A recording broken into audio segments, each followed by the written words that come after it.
살다 보면 누군가의 의견에 쉽게 동의할 수 없는 그런 상황 자주 마주치곤 합니다. 그럴 때면 그래, 그럴 수도 있지, 그 사람 입장에선 그럴 수도 있어 하고 넘기는 게 정신건강상 도움이 될 때가 많죠. 그런데 이 사건은요, 절대로 그렇게 생각하고 넘어갈 수 있는 그런 상황은 아니었습니다. 조용히들 하세요, 조용히들. 판결하겠습니다. 나이 어린 피해자를 성적 욕구 해소의 수단으로 삼아 번갈아가며 성추행 혹은 성폭행한 피고인들의 범행은 그 자체로 인륜에 반하는 것일 뿐 아니라 피해자가 이들의 성폭력에 장기간 노출됨으로써 씻을 수 없는 정신적 충격을 받은 점을 고려하면 중형이 불가피하다. 벌써 안 그렇고 말고 이게 법이지. 아직 안 끝났어요. 조용히들 하세요. 조용히 하세요. 조용히. 쉿, 판사님 말씀 들어. 중형이 불가피하다. 하지만 뭐라는 거야? 하지만 부모를 대신해 피해자를 키워왔고 피해자의 정신장애 정도에 비춰 앞으로도 가족인 피고인들의 지속적인 관심과 도움이 필요할 것으로 보인다. 이해. 뭐? 자기를 성폭행한 사람들한테 그냥 돌려보낸다고? 이게 무슨 법이야? 이게 법이야. 이게 뭐 법이? 아이고. 우리말 가운데 선처라는 말이 있습니다. 사전적 의미로는 형편에 따라 잘 처리한다 라는 뜻인데, 법조계에서도 자주 쓰이는 말입니다. 보통 불가피한 사유로 죄를 저질렀다거나 피해자와 합의에 이른다거나 형 집행 중 모험적 행동 또는 특별한 사정이 있는 경우 선처라는 말을 쓰곤 하죠. 하지만 성폭행을 저지른 당사자에게 피해자를 보살펴줘야 한다며 선처했다는 재판부의 판결은 글쎄요, 많은 이들의 분노를 자아냈는데요. 어떤 일이 있었던 건지 오늘 사건 엑스파일에서 자세히 살펴보겠습니다.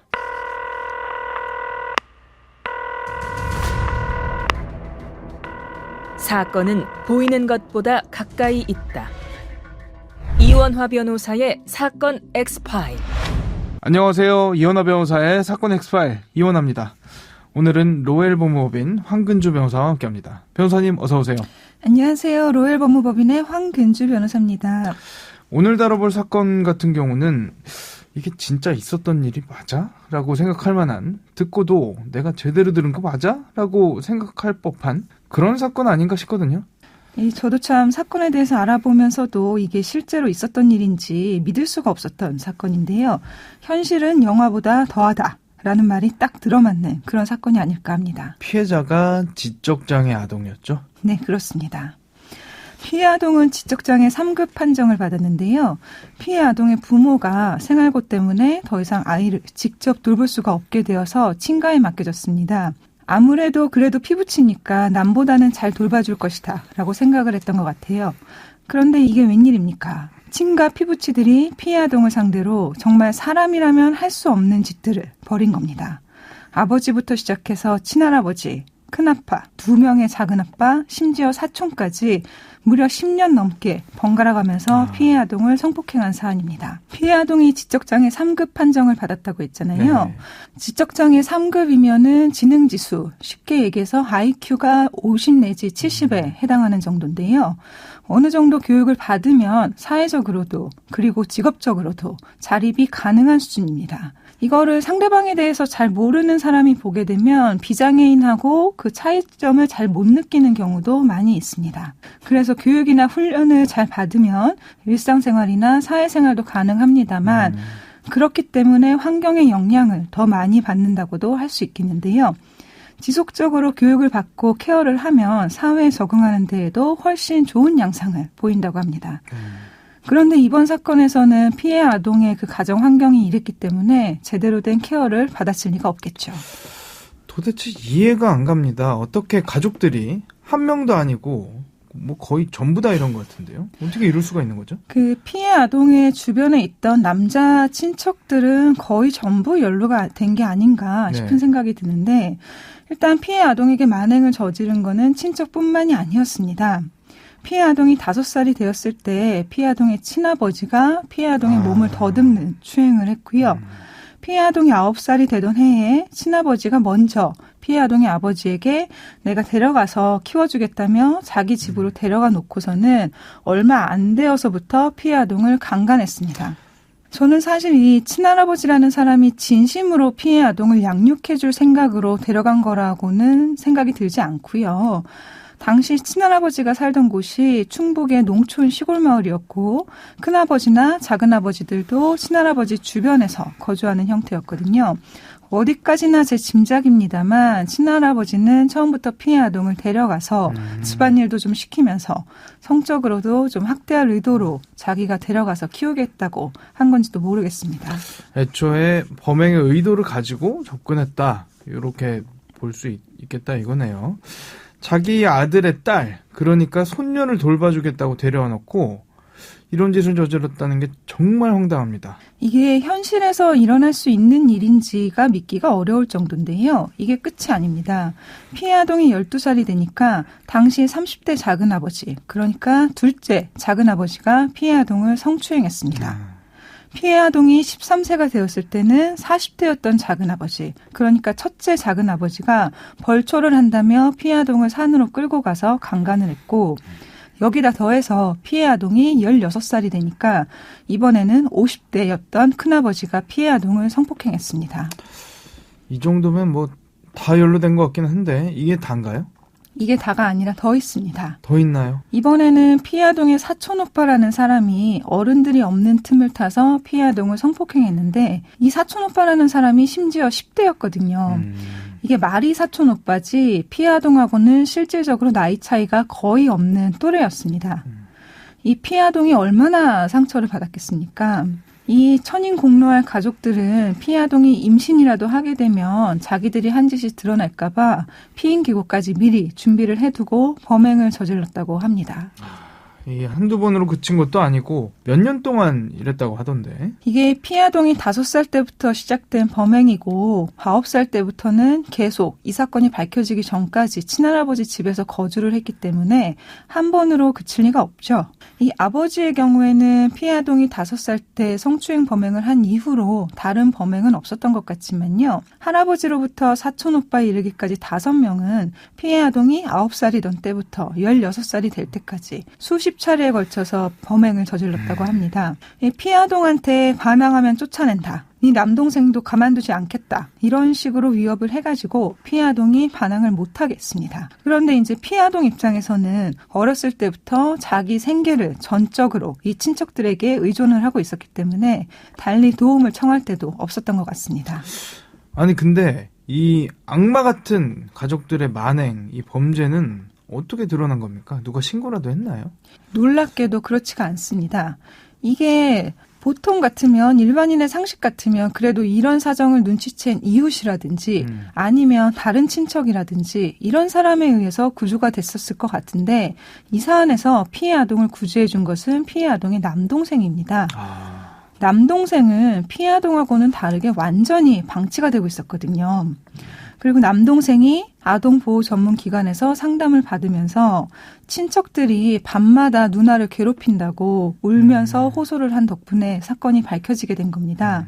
그리고 피해 아동도 고등학생이 되어서야 비로소 친척들의 만행을 알려야겠다라고 용기를 먹게 된 것 같습니다.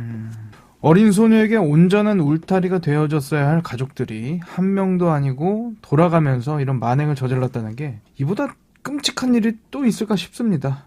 더구나 이 피해자의 경우 지적장애를 갖고 있기 때문에 자신의 상황을 파악한다거나 도움의 목소리를 내기가 더 힘들었을 것 같거든요. 청취자분들께서도 알고 계시다시피 지적장애가 있더라도 지속적으로 교육을 받았으면 상태가 호전되는 경우도 꽤 많은데 피해 아동은 이런 돌봄을 전혀 받지 못했잖아요. 더군다나 생계를 전적으로 친척에게 의존을 하고 있었기 때문에 이런 상황이라면 지적장애가 아닌 사람들도 상황을 벗어날 용기를 얻기가 쉽지는 않았을 것 같습니다. 하지만 다행스럽게도 피해 아동의 상담을 받은 상담교사가 여성단체와 협의하고 경찰에 신고를 해서 피해 아동을 여성단체에서 운영하는 쉼터로 피신해서 보호를 받게 되었습니다. 말씀해 주신 이야기 들으니까 그나마 다행이라는 생각이 드는데 그러면 짐승보다 더 짐승 같았던 이 가족들 재판에 넘겨졌을 텐데 변호사님도 잘 아시겠지만 정말 별의별 사건이 다 있지 않습니까? 그런데 재판부도 이 사건 보고 혀를 내둘렀을 것 같거든요. 이 친족 간의 성범죄 사건이 적지 않게 일어나기는 합니다만 이 정도로 끔찍한 사건은 처음 봅니다. 아마 재판부도 거의 처음 보지 않았을까 싶습니다. 그렇죠. 검찰 측에서 당연히 중형을 구형을 했을 것 같아요. 이때 당시에는 친족 간의 성범죄를 가중처벌하는 성폭력범죄의 처벌 등에 관한 특례법이나 아동 청소년에 대한 성범죄를 가중처벌하는 아동 청소년의 성보호에 관한 법률이 시행되기 전이었거든요. 그래서 가해자들은 일반 형법상의 강간이나 강제추행으로 기소가 됐고요. 사촌 오빠는 소년부 송치됐습니다. 그렇기 때문에 구형도 형법상의 강간이나 강제추행을 기준으로 구형이 됐습니다. 당시 법정형을 보면은 3년 내지 10년 사이의 기준에서 구형이 됐고요. 검찰은 가해자 4명, 할아버지, 큰아버지, 첫째 작은아버지 3명에게는 징역 5년을, 둘째 작은아버지에게는 징역 3년을 구형을 했습니다. 1심 재판 결과는 어떻게 나왔습니까? 구형보다 더 놀라운 게 1심 선고 결과입니다. 1심 재판부는 가해자들의 범행 자체가 인륜에 반하고 사회적 비난 가능성도 매우 크고 더군다나 피해 아동이 이런 일들을 겪다 보니까 가족에 대해서는 두려움이라든지 아니면 적대적 감정의 대상으로 여기는 결과가 수반되었기 때문에 가해자들에 대한 중형 선고가 불가피하다라고 서두를 떼었습니다. 이 얘기만 들으면 재판부가 가해자들에게 중형을 내릴 것처럼 보였는데 가해자들이 어려운 형편에서 부모를 대신해서 피해 아동을 양육했고 향후에도 피해 아동이 생활하기 위해서는 가해자들의 도움이 필요하다는 말을 덧붙이면서요. 할아버지, 큰아버지, 첫째 작은아버지에게는 징역 3년에 집행유예 4년, 둘째 작은아버지에게는 징역 1년 6월에 집행유예 3년을 선고했습니다. 결국에는 1심 판결이 선고되면서 가해자들이 모두 석방됐습니다. 전부 다 집행유예가 나왔다는 건데 아니 피해자를 보살펴야 한다는 이유로 가해자를 다시 피해자한테 보낸다는 게 말이 되나요? 제가 앞서 말씀드렸다시피 저는 이 친할아버지라는 사람이나 다른 친족들이 피해 아동을 보살핀다, 양육한다라는 개념으로 데리고 있었다고는 생각하지 않습니다. 오히려 어떻게 보면 일손도 필요하고 성적으로 학대할 대상도 필요하고 그런 대상의 일환으로 피해 아동을 데리고 있었던 게 아닌가 싶거든요. 어쨌든 1심에서 집행유예를 선고를 하는 바람에 4명 가해자 전원은 석방이 됐습니다. 물론 판결이라는 게 재판부 재량이고 법감정과 실제 시민들이 느끼는 감정들은 다른 것들이 있을 수 있겠습니다만 그래도 이건 변호사님 제가 봐도 좀 심하지 않았나 싶거든요. 이게 더 황당한 거는요. 가해자들이 자기들 잘못을 전혀 반성하지 않고 판결 선고된 지 며칠 만에 집행유예 판결도 무겁다면서 항소했습니다. 특히 할아버지라는 사람은 자기는 15년 전부터 성기능을 완전히 상실했기 때문에 성관계 자체가 불가능하다라면서 범행을 부인했고요. 다른 가해자들도 피해 아동이 귀여워서 쓰다문 거지. 애정 표현을 어떻게 성폭행으로 볼 수 있냐면서 전혀 반성하는 모습을 보이지 않았습니다. 당연히 검찰도 형량이 너무 낮다는 이유로 항소를 했고요. 항소심 재판부는 큰아버지와 첫째 작은아버지에게는 징역 3년의 실형을, 상대적으로 범행 횟수와 정도가 경미했던 둘째 작은아버지에게는 징역 1년 6월의 실형을 선고했습니다. 다만 할아버지의 경우에는 재판 당시 88세의 고령이라는 이유로 1심과 마찬가지로 집행유예를 선고했습니다. 사건 엑스파일 오늘은 7년 동안이나 지적장애 소녀를 성폭행해온 악마와도 같았던 가족들 이야기 나눠봤습니다. 이 어린 소녀가 얼마나 힘들었을지 감히 상상도 할 수 없는 대목인데요. 지옥과도 같은 그날의 기억에서 벗어날 수는 있을지 걱정입니다. 못난 어른들을 대신해 미안하다는 말 전하고 싶네요. 오늘 저희가 준비한 내용은 여기까지입니다. 끝곡으로 임영웅의 이제 나만 믿어요 들려드리면서 이 시간 마치겠습니다. 여러분은 모두 변호받아 마땅한 사람들입니다.